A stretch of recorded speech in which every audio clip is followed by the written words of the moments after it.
Muraho neza nshuti bakunzi ba Kitu TV show, reka nizere ko mumeze neza. Murabizi rero iyo nje ahangaha mbanje kubaha amakuru agezweho atariho ivumbi. Uyu munsi rero nje kuvuga ku makuru y'ubukwe rwose bushyushye, ubukwe buhari muri uno mwaka. N'ubukwe rero bugiye butandukanye cyane ko ejo bundi mu kwa gatatu bwo dufite ubukwe rwose n'amatariki na save the date byamaze kujya hanze byose. Dufite ubukwe bwa Pastor Mutesi. Ibyo byose ndi butindeho kuko ibya Pastor Mutesi byo murabizi, ni byinshi byagiye bivugwa kuri Pastor Mutesi, aho bavuga yuko Pastor Mutesi rwose yaba ashaka kwicisha uwitwa Bosco. Uyu Bosco rero abatamuzi afite YouTube channel yitwa Bosco Empire.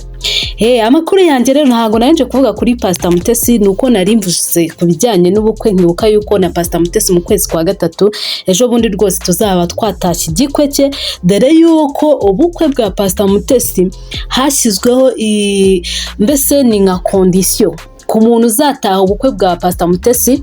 Ku bagore nimba sinzi gusa kwambara imyambarire, hari abazaba bambaye umukara n'umutuku ndetse n'abazaba bambaye umukara n'umweru. Ni gutyo kuko hashyizweho condition y'umuntu uzataha ubukwe, uko abagore bagomba kuzaba bambaye nuko abagabo bagomba kuzaba bambaye. Ibyo rero ntago ndi bubitindeho, ahubwo reka nivugire ku bundi bukwe bugiye kuba kandi muri uno mwaka rwose, ubukwe buzateza impagarara. Reka mbere rero ku bukwe bw'uyu mukobwa wo muri Mackenzie, ariwe witwa Katia. Uyu Katia abenshi ntago mubizi neza yuko uyu Katia afite ubukwe, dore ko byose biri gukorwa mu ibanga. Rero Katia mu ibanga rikomeye cyane yagiye kwigera ikanzu y'ubukwe i Dubai. Ni mu gihe murumuna we Naomi we kwigera ikanzu yayigereye cyangwa se abamwambitse yayigereye muri Uganda kwa nibo bamwambitse muri Uganda. So Katia rero nawe mu ibanga rikomeye hariya rwose aherekejwe na Isimbi Modo yagiye kwigera ikanzu. Ni nyuma yuko ubukwe bwe, nyuma yuko uyu Katia aterewe ivi, ni byinshi byagiye biba. Ubukwe bwe bugerwa amashoka, abakobwa benshi bavugaga yuko ngo baryamana n'umugabo wa Katia cyangwa se uyu musore watereye ivi Katia witwa Adonis, aho bavugaga yuko uyu Adonis ari mbese ningwavuga hajya uriya n'abahungu babita indaya.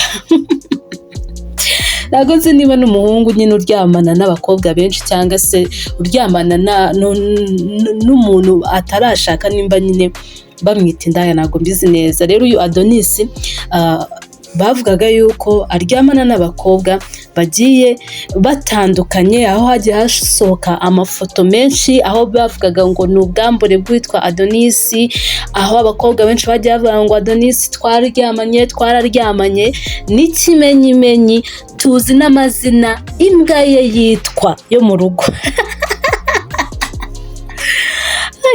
Izi showbiz nyamuna, izi showbiz ari igihe muzajya kubona mubone tuzivuyemo turirutse. Tuzivuyemo turirutse ko ntago biba byoroshye. Rero nuko nguko byifashe, dore ko bavuga yuko nubwo ubukwe nabwo busa nkaho biri gukorwa mu ibanga rikomeye cyane, biravugwa yuko buriya kwa Katia irembo ryafashwe kera mu ibanga rikomeye cyane. Niko bimeze. Katia rwose muramuzi, uno mukobwa wo muri Mackenzie, akaba mukuru wa Naomi. Buriya Naomi ni murumuna wa Katia, nubwo Naomi yatanze Katia gushaka. Andi makuru rero tubafitiye, nabwiye ko mbazaniye amakuru gusa y'ibijyanye n'ubukwe, kandi ubukwe buzavugisha abantu benshi muri uno mwaka. Ubundi bukwe rero buri kuvugwa hirya no hino ariko mu ibanga rikomeye cyane tutari twabona amakuru afatika, ni ubukwe bw'uwitwa Pastor Asia, Mama Pasteur. Uyu nguyu murabizi ni umubyeyi, akaba ari madamu wa nyakwigendera Theogene Pastor Theogene njyanga benshi muramuzi, aho byagiye bivugwa kenshi cyane mu bihe bigiye bitandukanye, abantu bavuga ngo nashaka ngazaba akoze icyaha, azaba agize ute, ariko nanone njyewe ngiye kureba mama Pasiteri Asiya aracyari umwana, aracyari mutonya, numva nta mpamvu yatuma atongera kuba yashaka. Ariko rero biravugwa yuko uyu mama Pasiteri yaba hanyuma ya Pastor Mutesi, dore ko n'uyu mama Pasiteri Asiya ari inshuti ya Pastor Mutesi. Rero nyuma y'ubukwe bwa Pastor Mutesi biravugwa yuko tugiye no kuba twataha ubukwe bwa mama Pasiteri Asiya. Abenshi mutangiye kwibaza ese bimeze bite, arateretwa n'uwa hehe?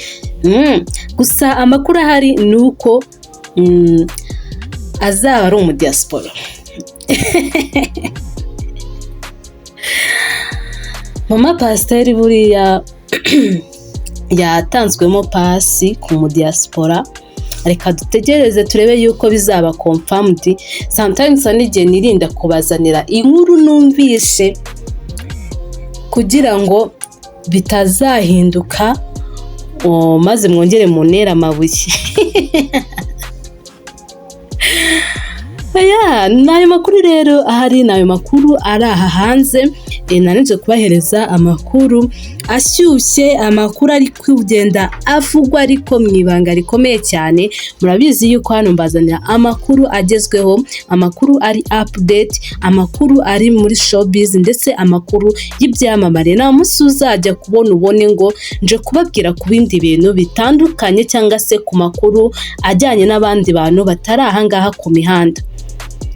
Kuko abandi bo nta nubwo tuba dufite uburenganzira bwo kuza ngo tuvuge ibiri kujya mbere, usibye ko n'abandi tudafite uburenganzira bwo kwinjira mu buzima bwabo bwite, ariko ubuzima bwo ku mihanda bwo bitewe n'ibihari n'ibiri kuvugwa cyangwa se n'uburyo bo bitwara kuri social media, ibyo byo tuzajya tubibazanira ahangaha. Wowe uzajya ubana natwe 5 kuri 5, nzajya mbazanira amakuru agezweho kandi amakuru yizewe. Niba utari wakora subscribe rero yikoreye hasi aho ngaho, utere muri komenti mumbwire amakuru y'abastari mwifuza kuba mwamenyaho byinshi, cyangwa se ibyo mwumvishe bivugwa mukeneye kumenya ho amakuru ya nyayo byimbitse, ayo nayo ngende nyatohoze ubundi nyabazanire ahangaha kuri Kitu TV show. Rero mbere yuko nsoza, murabizi yuko uyu mama Pasiteri Asiya, murabizi yuko higeze kuvugwa yuko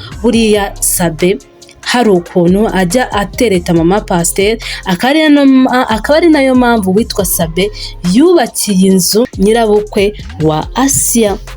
Ariko njye si uko nguko mbifata, kuko ku Isimbi murabizi neza yuko Isimbi ni mbese ikora ibikorwa by'urukundo bigiye bitandukanye.